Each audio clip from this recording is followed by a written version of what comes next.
Hi everyone, my name is Karen. This is my channel Rather Be Reading, and today I'm bringing to you a recent reads video. This week wasn't quite as successful reading, like it still was, but in terms of numbers, that's mainly because this past week I was not in the office, and because I wasn't in the office I wasn't listening to audiobooks, so I didn't have any audiobooks helping to increase my numbers. And then on top of that, 2 of the books that I read this week were really long, so I did still read 5 things, which I'm pretty happy with. So we'll jump into the books and then we'll touch on my 30 and 30 project for September at the end. So the first book that I completed this past week excuse me, I also feel like I'm coming down with a little bit of a cold or something, so sorry if I sound really nasally or blocked up to you guys. So the first book that I completed was The Wrong Side of Goodbye by Michael Connolly. This is, I think it's book 28 in the Harry Bosch universe. This is, well, I can't really, it's hard to talk about these books. Like, it's crime fiction. There are 2 main cases that we're following in this one. There is a police investigation trying to track down a serial rapist in a small area of California, of LA. And then there is also Harry Bosch has been tasked with tracking down to see whether basically this really rich man, if he had any heirs, because he believes that there was a girl that he was dating back in like the 50s that was pregnant, and he lost contact with her, and now he doesn't know what happened to her, or if she had the baby, or what happened to the baby, or if he's possibly got some illegitimate heirs out there. And so it's basically following those 2 storylines. I did really enjoy basically both of the storylines that we had in here. I don't think that either of the cases were put in such a way that we could like solve ourselves, but it's still like an enjoyable ride going with Harry Bosch, like trying to figure out what's going on in these different things. And I will say, I cried at the end of this book. I mean, I've said it before, but in case you knew, because there are a few new of you guys at the moment. Hi, everyone who's new. I am an easy sell with crying. I am, in real life, a totally unemotional person. Not unemotional, but I'm not a crier in real life. Like, I've cried maybe 2 times in the last, 5 years that I can think of. But in books, movies, TV, news report, song, video clip, television advert, anything, I can cry at the drop of a hat. So I'm a very easy sell with crying, but I did cry at the end of this book, which is not usual, obviously, for crime fiction. But I did give this 3.5 stars. And I look forward to continuing on with the Harry Bosch universe, because I think that the next book that I have is actually following a brand new character. Like, it's the first book in a new series that ties in with Harry Bosch eventually, but is actually a new character. And I believe it's a female protagonist in the next one. So I'm looking forward to picking up that. But I gave this one 3.5 stars. I then read Wayward Sun by Rainbow Rowell. This is the second book, the sequel to Carry On. This is always complicated to explain. So if you don't know, Rainbow Rowell had a book called Fangirl, which was a contemporary, and one of the main features of that book was that the main character is writing a fan fiction about a character named Simon Snow and about his book series, his really popular book series. It's very Harry Potter-esque, and she's writing this fan fiction all about that. And the author ended up publishing Carry On, which is in fact, I'm not sure if it's supposed to be the actual story that the main character is writing fan fiction about, or if it's actually her fan fiction, but either way, it's that story, and it actually comes in at book 8 of what would be book 8 of the series, so you're really dropped in it kind of in the middle. And that's what Carry On was. This is then kind of set after the events, obviously, of Carry On, and it's supposed to be from what I thought, kind of what happens at the end, what happens after. You normally see, obviously, in a lot of book series and fantasy and that type of series in particular, we're all leading up to a big event, there's a big showdown, we defeat the villain, all of that stuff, and then it's what happens next? And that's kind of what I thought this was going to be, and it is somewhat, but it also we didn't get as much character development and growth and stuff, exploration and relationship exploration as what I wanted. And also, and because I didn't love Carry On, it was okay. It was a 3.5, so I can't remember what I gave it. Book was just okay to me. But I And this one, even though it's only like 350 pages, this is a quick, easy, not hard read. It did drag in spots. I also, though, do love the characters. Like, the characters is the really enjoyable part about this. I really like the main relationship of the series. Like I said, I do wish we got more like kind of progression, and I didn't realize, I thought that this was the sequel written and that then it was just going to be the 2 books, Carry On and Wayward Sun. But this very much leaves you with the setup for book 3, and there is in fact a 3rd book going to be published. So this is not the end. So if you're like me and thought that you were finishing this series up, that is incorrect. There are more books still to come, but I did end up giving this 3.5 stars as well. I then read The Heart of Betrayal by Mary E. Pearson. This is the 2nd book in the Remnant Chronicles, which is a trilogy. It's the sequel to The Kiss of Deception. This is YA fantasy where we're following a female protagonist who is the first daughter. She's got 3 older brothers, but she's like the first daughter, which is a very like prestigious position in like these kingdoms. And she's basically being married off to the son of the king of like another kingdom, and like to like form an alliance. And she's like, I don't want to marry this like crusty old man. And so she takes off at the beginning, runs away. She's like, I'm not doing it. And she runs and flees. So we're then following her, but also we're following the prince, who, as it turns out, is not a crusty old man, and also an assassin from a 3rd kingdom who has been sent to track her down and kill her. So we're following both of them, but we don't know who is the prince and who is the assassin. That's in the 1st book. You do find out in that book who's who, but this is the continuation. I obviously can't talk too much about what this is about because we're well into the series at this point. So if you saw my review last week of Kiss of Deception, you knew that I enjoyed it, but I did have some problems with it. I enjoyed this one, I think, a little bit more. I'm not going to talk too much about my thoughts of this one because spoilers coming up for later in the recent reads. I have finished the trilogy now, so I'll talk about more of my just overall thoughts when I talk about the last book. But I did enjoy this one a little bit more than the 1st book. And in the end, I gave this one, we've got a character that's introduced in here that I thought was well done for like what they are. I quite enjoyed that. And there is something, I should say, that happens at the end of this book that I was like, whew, all that kind of went there a little bit. I was like, wow, okay. So I liked that. Like I said, I gave this 3.75 stars. I then read The House That Fell from the Sky by Patrick R. Delaney.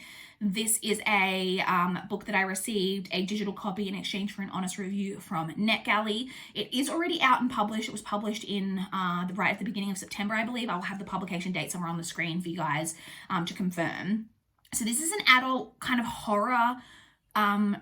I would say it's probably just would be classified as horror. It's kind of a complicated plot. There is a female character who is living back in her, like, it's not actually her hometown, because the hometown's kind of a small town right near where she lives, but she's living in an area right near where she grew up, where now apparently everyone that she was like friends with now lives there as well, which I thought was kind of weird. But she's moved back there, trying to get her life together. And then one day there's like this weird event. It's like 3 a.m. and there's like problems with the power and like weird stuff going on. And this house materializes in like the middle of like downtown, just out of nowhere. And no one knows like what this house is or where it came from. A corporation manages to get control of the house, and they end up having like a lottery, kind of like Willy Wonka and the Chocolate Factory style, where they are going to pick people who will be awarded $1 million if they can spend a night in this house. And the main character is like one of her best friends from like when she was in high school, has become really obsessed with this house and is determined to get in and be one of the people in the house. And we're following that story. I was really, really interested in the premise of this book, and I was sorely disappointed. This book was not good. First off, that synopsis that I just gave you, which is like the synopsis that they give you, I haven't added anything really extra. That's what you get told going into the book. We don't get up to the point of like the lottery and all of that until like, I don't think the lottery itself even comes up until like about a third of the way through the book. And then the lottery and like the getting into the house and the actual house part isn't until like halfway through the book. If you guys have watched my channel, you know that one of my biggest pet peeves is the synopsis telling you stuff that you don't like, and I feel like the synopsis had to tell you that much, but I feel like we could have cut out a huge chunk of this book at the beginning and just really kind of got to the point, because this book is long. This is one of the long books that I read. I also didn't realize when I requested this that it's like 520 some pages. Like, it is a longer book, and it did not need to be. Also, the main character, I didn't realize for ages how old she was, because she is written very young. She comes across as like a teenager, and one of the reasons that she's returned to her area near where she lived is that she is has like dropped out of college. And so I thought that we were talking someone who was like maybe like 20, 21. No, because she has her 30th birthday in this book. So she's a lot older than the way that she's written. By the time then we get to the house, the part of the book that takes place in the house, because of course it's like every one of the characters and all of their friends of course somehow managed to be the ones who end up in the house. That part was just, the parts about that was so repetitive and really over descriptive. We were just getting so much descriptions of what the different rooms that like different scenes were taking place in looked like. It was really quite boring. And there was just, and the ending was just like, whatever. It wasn't scary at all. I didn't think that the writing built any kind of like suspense or tension. I was not engaged with the characters or anything really that was happening. And overall was really, really disappointed with it. And I ended up giving it 2 stars. Then the final book that I read this week was the other really chunky book that I read this week, which is The Beauty of Darkness by Mary E. Pearson. This is the 3rd and final book in the Remnant Chronicles. This one is almost 700 pages. So this I enjoyed. I do think that it's a little longer maybe than it needed to be. I thought it could be trimmed down in some areas. There is a relationship that happens in this book that, from what I could gather from reviews, is incredibly unpopular with people, but I actually really liked. So I've got an unpopular opinion on that. And then I also have another unpopular opinion that there is something that the way that I thought this story was going to wrap up to do with a certain thing that I can't really talk about, I thought the author was going down this certain path, which you don't see almost anyone ever do in YA. And I was like, yes, I am here for this, Mary E. Pearson. I am so pumped for you to like finish this up this way. I think it's like so perfect and like makes sense, and I would love if you did that. And then right at the end, with like a couple of pages to go, she takes that back and goes more down the path of just what you would expect from like most YA fantasy. And I was like, oh, Mary E. Pearson, we were so close. And I know that maybe a lot of other people would have been unhappy with it because everyone wants things to like finish up a certain way. But I was just like, oh, we could have done it. The final like battle and everything that we built up to here, I thought was done really well. So often in like fantasy series, when you get to like that final showdown, it's really like anticlimactic. The battle and the way it was written, I thought was really, really well done. It's written, the chapter is like quite a long chapter, but it jumps between different people's perspectives. It almost felt kind of like watching a movie, that you were like jumping to this person and what they were doing in the battle, and this person and what they were doing in the battle, and this person's battling this person and all of that. So while the battle itself I thought was really good, the overall, the way that a certain part of that was handled and wrapped up, I thought was pretty anticlimactic. This is really hard.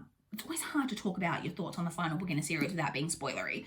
So some aspects of this that I quite liked. Oh, I will say, the main character of this series, Leah, the female protagonist, is a really, really great female protagonist.